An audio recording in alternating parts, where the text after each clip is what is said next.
جب تک یزید کا دفاع نہیں کریں گے معاویہ کا دامن نہیں بچ سکتا۔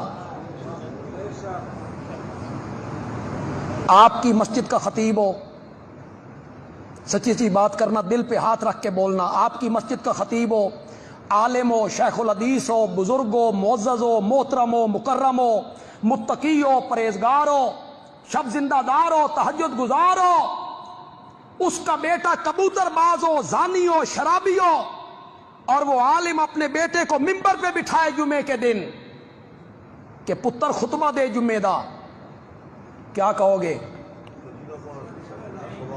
اس عالم کو کیا کہو گے؟ اسے کہو گے نا کنبا پرور ہے، دنیا کا بھوکا ہے، اولاد کی محبت میں سارا کام کر گیا۔ اگر آج کوئی متقی عالم ممبر پہ اپنے زانی بیٹے کو بٹھاتا ہے تو لوگ اس کو برا بھلا کہتے ہیں۔ اگر یزید ویسا ہوتا جیسے تم کہہ رہے ہو تو معاویہ جیسا صحابی اسے خلافت میں بٹھاتا۔ صحابی نے یہ کام کیوں کیا؟ ان کے لیے تو قرآن کہتا ہے اولئک هم المتقون، اولئک هم الصادقون، اولئک هم الراشدون۔ بات ہوئی ہے اب تیری طرف سے شروع، انتہا اب ہم کریں گے۔ اب تجھے بتانا پڑے گا جس کا تو نے دفاع کرنے کی کوشش کی، کھل کے آ، یزید کا دفاع کرنا ہے پھر پورے دن کا مسلمان بن، چھپ چھپ کے یزید کا دفاع کیسا؟ پھر پڑھ یزید کا کردار پڑھ، ہماری آنکھوں کے سامنے ہم پڑھتے ہیں حسین کا شجرہ، تو بتا یزید کا شجرہ۔ حسین 3 شبان کو مدینے میں بطول کے گھر قرآن بن کے نازل ہوا، یزید شام اور حمص کے درمیانی علاقہ تدمر میں حاکم شام کے گھر عذاب بن کے نازل ہوا۔ یزید کو پیدا ہوتے ہی گھٹی شراب کی دی گئی، حسین نے پیدا ہوتے ہی رسول کی زبان چوسی۔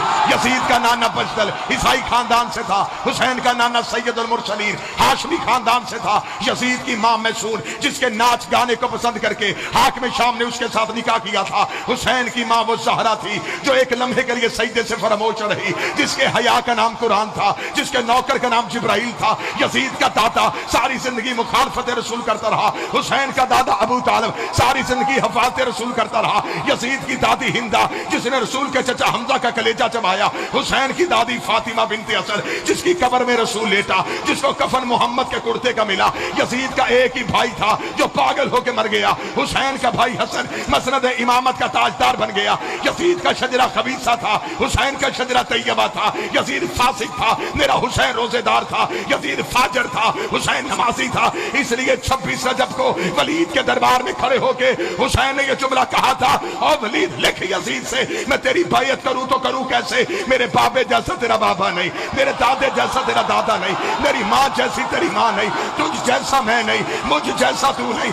اپنے لاکھوں لے کے تو آ، اپنے 72 لے کے میں آتا ہوں، قیامت تک کے لیے ہر حلال زادے کو یہ کہنے پہ مجبور کروں گا، حسین زندہ